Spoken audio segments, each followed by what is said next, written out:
पिता होना बड़े आनंद का विषय है, और जितना बड़ा आनंद है उससे भी अधिक बड़ा उसका उत्तरदायित्व भी। आप में से भी कुछ पिता होंगे, कुछ संतान, और मुझे पूर्ण विश्वास है कि आप लोग भी अपना उत्तरदायित्व अवश्य पूर्ण करते होंगे। हर पिता अपनी संतान के सुख के लिए, उसके उज्जवल भविष्य के लिए रात दिन परिश्रम करता है, धन इकट्ठा करता है, सुविधाएं एकत्रित करता है। आप भी करते होंगे। हर पिता को यही लगता है कि उसने अपनी संतान को सब कुछ दे दिया, परंतु फिर भी संतान प्रसन्न नहीं रहती। यदि आपको विश्वास नहीं तो आप भी स्वयं अपनी ही संतान से पूछ लीजिए। उनको अवश्य कहीं ना कहीं कोई कमी अनुभव होती होगी, और इसका केवल एक ही कारण है, और वो है पिता की भूल। उसे लगता है कि उसने अपनी संतान को सब कुछ दे दिया, परंतु वास्तव में वो उसे सबसे अमूल्य विरासत दे ही नहीं पाता, और वो अमूल्य वस्तु है समय। अपनी संतान को समय दीजिए, उसे समझिए, उसे समझाइए, उसके साथ खेलिए, और जीवन के मैदान में उसे खेलना सिखाइए। उसे संस्कार दीजिए, उसे उसके मार्ग पर चलने दीजिए। मार्ग भटके तो उसे उचित मोड़ भी दिखाइए। विश्वास कीजिए, इससे अधिक कोई अमूल्य वस्तु आप अपने संतान को नहीं दे सकते।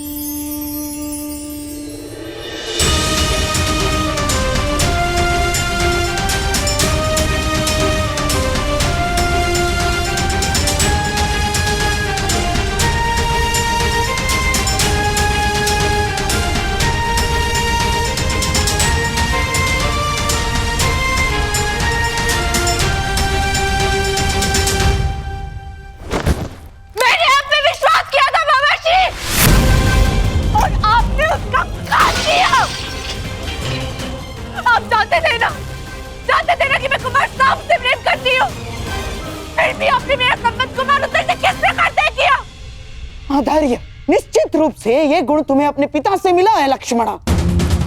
अरे बिना बात की गहराई समझे तुरंत प्रतिक्रिया दे देती हो। पहले शांति पूर्वक मेरी बात सुन तो लो पुत्री। अब सुनने को शेष क्या है मामा श्री? सामने बिल्कुल ठीक कहा।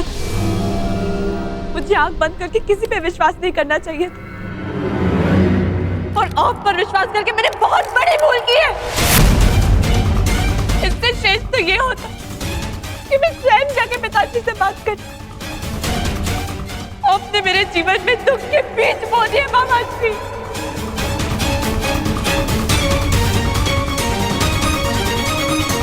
नहीं बच्ची, देखो पौधे के उगने से पूर्व ये भविष्यवाणी करना उचित नहीं है कि बीज बुरे थे। यदि तुम्हारे पिता की ही ये इच्छा थी तो मैं उसकी इच्छा के विरुद्ध कैसे जाता? क्या पिताजी ने आपको ऐसा करने को कहा? हाँ, यही तो मैं कब से समझाने का प्रयास कर रहा हूँ, परंतु तुम हो कि सुनते ही नहीं हो। तुम्हारे और सांब के विवाह का प्रस्ताव मैं दुर्योधन के पास लेके गया था, परंतु वो सुनते ही क्रोधित हो गया और उसने स्पष्ट रूप से कह दिया कि वो तुम्हारा विवाह कृष्ण पुत्र सांब के अतिरिक्त और किसी से भी करवा सकता है।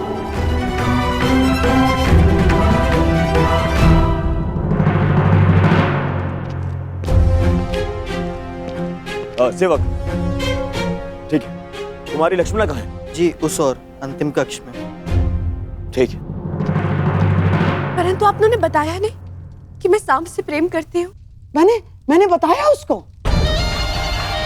मैंने तुम्हारी सहायता का वचन जो लिया है, और दुर्योधन से अधिक मैं तुमसे प्रेम करता हूँ लक्ष्मणा, और तुम्हारे कल्याण का उत्तरदायित्व कैसे भूल सकता हूँ मैं ना? तो फिर उन्होंने क्या कहा? कहा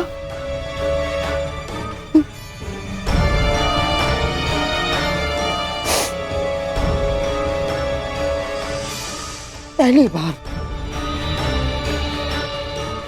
बार उसने मुझसे कटु शब्दों में बात की और स्पष्ट रूप से मेरा यह प्रस्ताव अस्वीकार कर दिया बच्ची उसने। और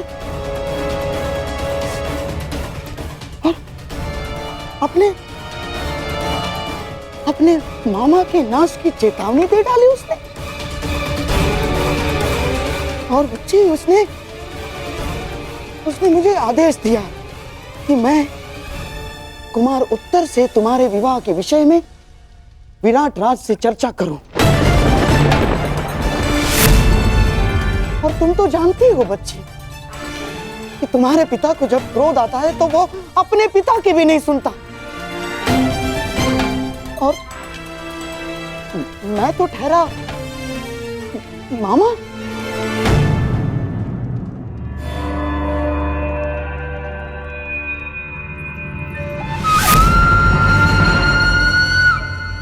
मुझे विश्वास नहीं हो रहा अपनी शत्रुता के चलते पिताश्री मुझसे मेरा प्रेम छीन सकते हैं।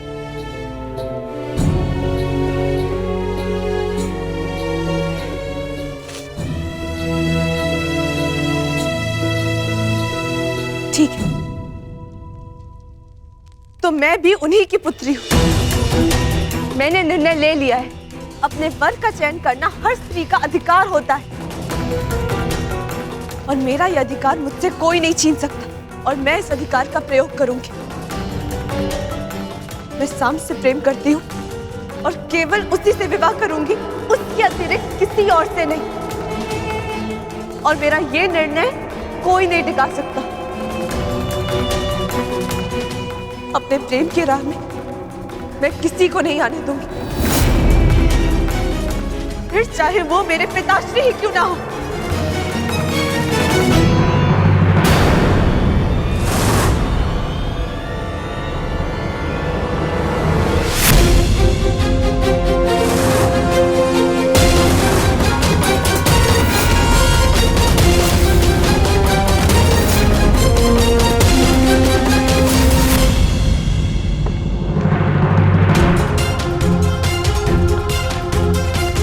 नहीं, मैं लक्ष्मणा का विवाह उत्तर से नहीं होने दूंगा।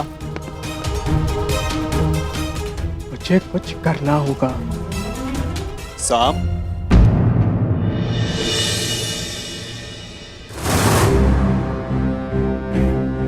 हस्तिनापुर की राजकुमारी लक्ष्मणा का हाथ विराट कुमार उत्तर के हाथ में देने का प्रस्ताव रखता।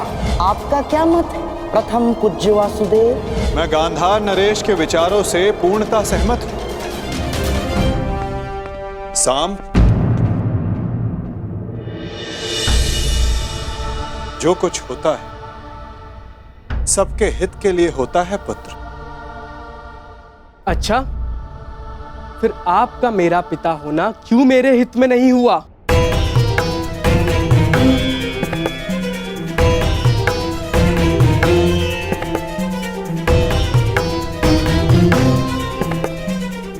आपने वहां लक्ष्मणा का विवाह उत्तर से होना निश्चित किया। क्या अब आप मुझे अपना पुत्र कहने का अधिकार रखते हैं? पिता तो मैं हूं साम, परंतु लक्ष्मणा और उत्तर के विवाह से तुम्हें क्या समस्या? ये प्रकरण हस्तिनापुर और विराट के मध्य, फिर तुम क्यों इतने आक्रोश में? मैं आक्रोश में हूं क्योंकि लक्ष्मणा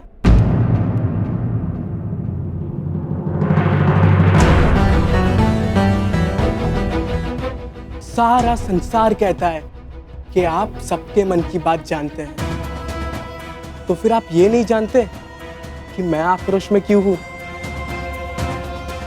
इसका अर्थ ये है कि या तो सारा संसार झूठा है या फिर आप इस समय दिखावा कर रहे हैं। आपकी धोरी नीति मैं कभी समझ ही नहीं पाया, या फिर ये कहूं मैं कभी समझना चाहता ही नहीं हूं, क्योंकि आप केवल चाहते हैं कि सब आपके समक्ष झुके। लेकिन उनमें से नहीं हूं। आपको मेरे साथ ये छल नहीं करना चाहिए था, और मैं आपका ये प्रहार जीवन भर नहीं भूलूंगा।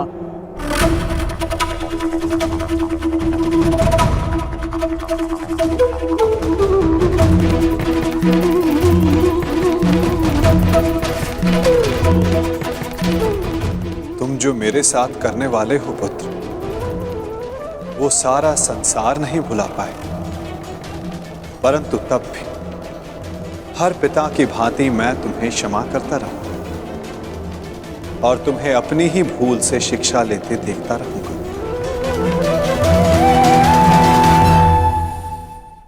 पिताश्री, वो मुझे आपसे कहना है कि मैं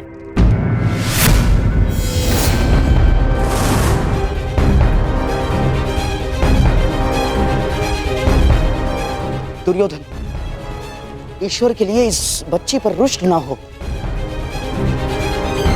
अरे ये तो अबोध। शांत रहिए आप। ये कोई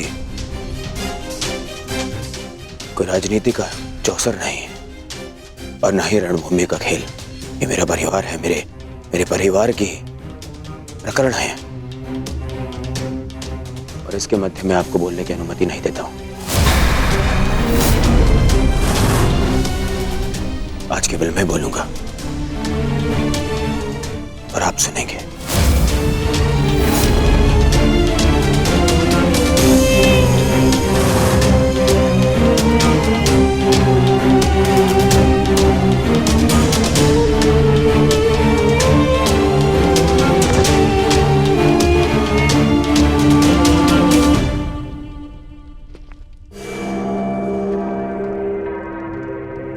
सब कहते हैं, पूरा संसार कहता है कि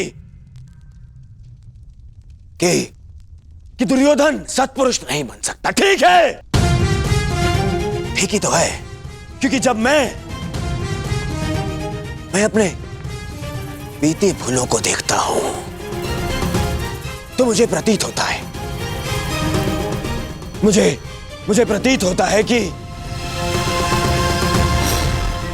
उनकी सोच अनुचित नहीं है। ठीक है, ठीक।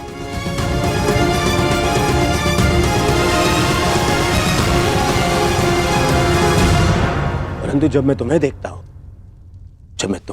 हूं तो मुझे मेरा भविष्य दिखता है। ऐसा प्रतीत होता है कि मैं मेरे भविष्य को सुधार सकता हूं, उसे सुंदर बना सकता हूं। मुझे अनुभव होता है कि अपने बीती भूलों को, उन पापों को धोने का यदि कोई मार्ग है तो वो केवल तुम्हारे जीवन में आनंद का मार्ग देने से है।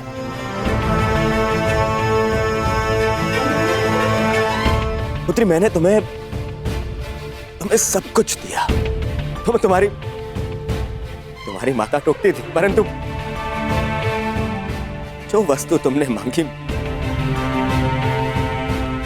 मैंने तुम्हें लाके दी। पता, इस दुर्योधन के, इस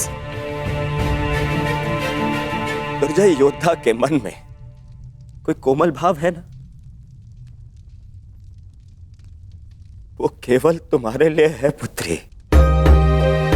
फिर पता नहीं क्या कमी रह गई, बताओ ना पुत्री, मेरे प्रेम में क्या कमी रह गई? तुम्हारे लालन पालन में क्या भाव रह गया पुत्री? ऐसा मत बोलिए पिताश्री, आप संसार के सबसे अच्छे पिता हैं। सच? तुमने ऐसा क्यों किया पुत्री? यदि ये सच है तो ऐसा क्यों किया? मेरे और वासुदेव कृष्ण के संबंधों को जान के भी तुमने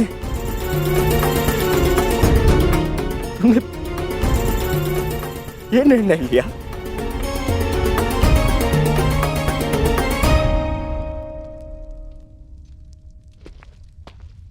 तुम्हें ज्ञात नहीं है कि कितनी बड़ी दुविधा को आमंत्रित करने जा रही हो तुम।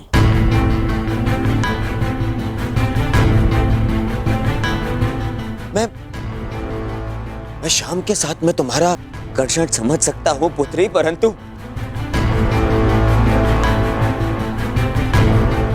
तुम देख नहीं पा रही हो कि मेरे और वासुदेव कृष्ण के कटु संबंधों का प्रभाव तुम्हारे भावी संबंधों पर किस तरह से पड़ सकता है।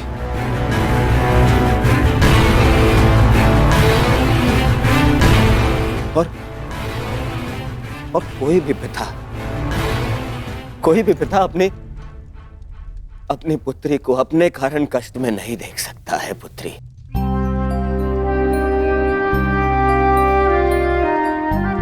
मैं भी नहीं।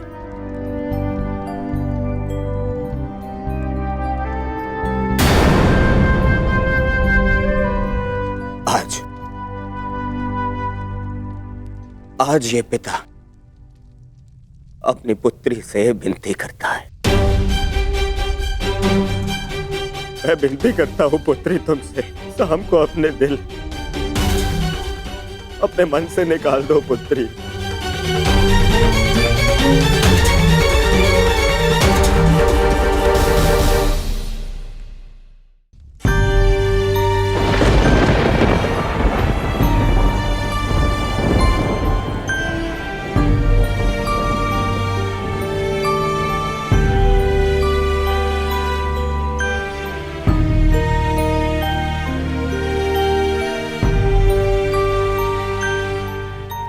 केवल तुम्हें प्रसन्न देखना चाहता हूं पुत्री, और विश्वास करो पुत्री, तुम सब के साथ प्रसन्न नहीं रह पाओगी।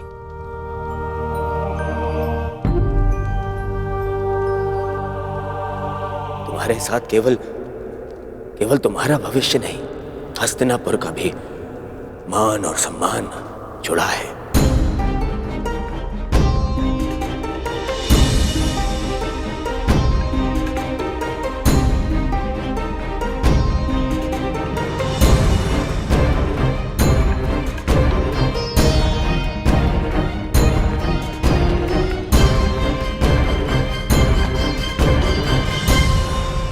अब निर्णय तुम्हें लेना है। क्या चाहिए तुम्हें? अपने पिता का सम्मान या फिर अपना स्वप्न?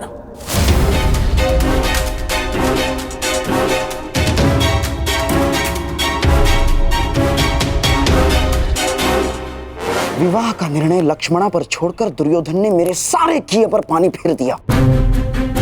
अब उस कृष्ण को नीचा दिखाने के लिए मुझे कुछ और करना होगा।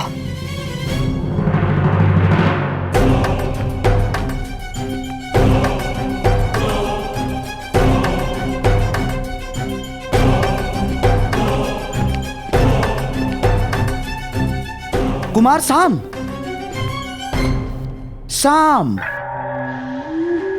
मैं जानता हूं कि तुम पर क्या बीत रही है और इस समय किस संताप का अनुभव कर रहे हो तुम। मैं समझता हूं, और मैं भी तो चाहता हूं कि लक्ष्मणा को उसका प्रेम मिले और तुम्हारा विवाह उसी के साथ हो। परंतु जिनके चाहने से यह संभव है, वो लक्ष्मणा के पिता दुर्योधन ये नहीं होने देना चाहते सांब। किंतु इसका अर्थ यह नहीं कि मैं पराजय स्वीकार कर लूंगा। या तुम्हें कर लेनी चाहिए साम ना। सभा में मैंने वही किया जो दुर्योधन चाहता था। बस मुझे एक ही आशा थी कि वासुदेव कृष्ण तुम बालकों का मन पढ़ के इसका विरोध करें, परंतु उन्होंने भी वैसा कुछ नहीं किया। साम, मैं तो चाहता था। आपके चाहने से अब कुछ नहीं होगा। मैंने लक्ष्मणा से कहा था कि हर एक पर विश्वास ना करें, चाहे लोग उन्हें ईश्वर ही क्यों ना मानते हो। परंतु मेरी बात पर तुम्हें विश्वास करना ही होगा सांब। यदि यदि दुर्योधन के समक्ष खड़ा होना है, यदि लक्ष्मणा का साथ चाहिए, तो तुम्हें दुर्योधन जैसा ही कुछ करना होगा।